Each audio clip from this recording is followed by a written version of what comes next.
फिनोलेक्स की तरफ जिसमें हम आज बातचीत करने वाले। चौथी तिमाही में इंडस्ट्री का मुनाफा 1% कमज़ोर रहा है, हालांकि आमदनी में 8% की बढ़ोतरी दिखी है, एबिटा भी 4% थोड़ा सा नरम रहा है। तो नंबर थोड़ा सा ट्रिकी है, हालांकि वॉल्यूम में ग्रोथ देखने को मिली है। कैसे समझा जाए, और दो हिस्से हैं इनके, एक रेजिन एक पाइप वाला, उसमें किस किस तरीके के वॉल्यूम का और आउटलुक का नज़रिया बन रहा। बातचीत करें कंपनी के एमडी अजीत वेंकटरमण से। अजीत जी बहुत बहुत शुक्रिया सर, बहुत हमारे साथ जुड़ने के लिए।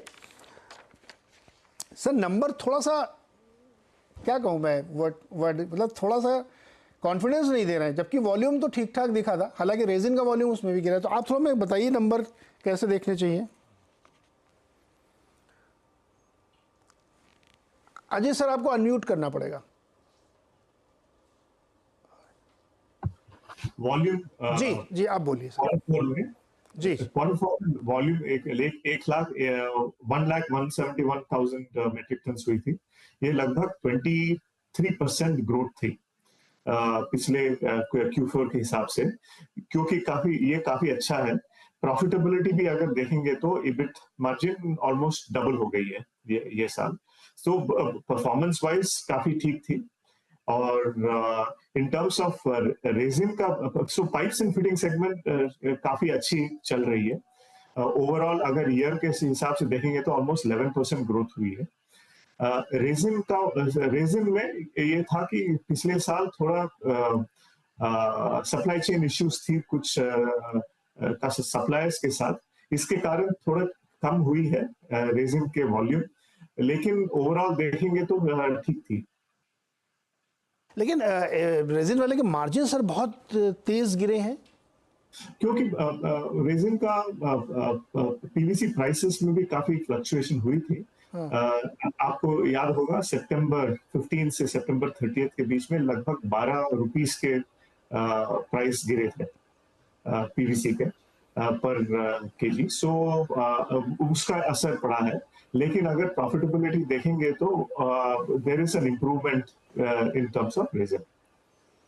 ओके अभी एक चीज़ मुझे समझाइए, क्योंकि हम लोगों ने, मुझे ध्यान है कि कंटिन्यूसली हम हर क्वार्टर में आपसे हमारी बातचीत होती थी, तो ये रेजिन प्राइसिंग को लेकर के कई इश्यूज थे। अभी आपने बताया सितंबर में था, अब तो सर 2-3 क्वार्टर हो गए, अब मान लेना चाहिए कि स्टेबल है क्या?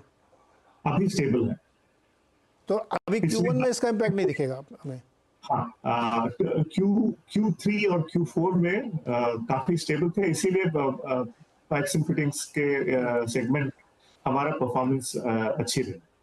तो क्या अजीत जी ये मानना ठीक होगा कि अब कंपनी का ज्यादा फोकस गोइंग फॉरवर्ड प्लम्बिंग वाले बिजनेस की तरफ होगा? जी हाँ, सिर्फ प्लम्बिंग एंड सैनिटेशन बिजनेस जो है 15% प्लस ग्रोथ हो रही है, और इसके एंड हमारा कंपनी का फोकस भी plumbing and sanitation non agricultural segment में ही है। ये नहीं बोल रहे हैं कि एग्रीकल्चर सेगमेंट को इग्नोर करेंगे, वो सेगमेंट भी लगभग अपर सिंगल डिजिट्स में ग्रो होगी, लेकिन नॉन एग्री सेगमेंट और प्लम्बिंग एंड सैनिटेशन सेगमेंट में ग्रोथ ज्यादा होने का संभावना है।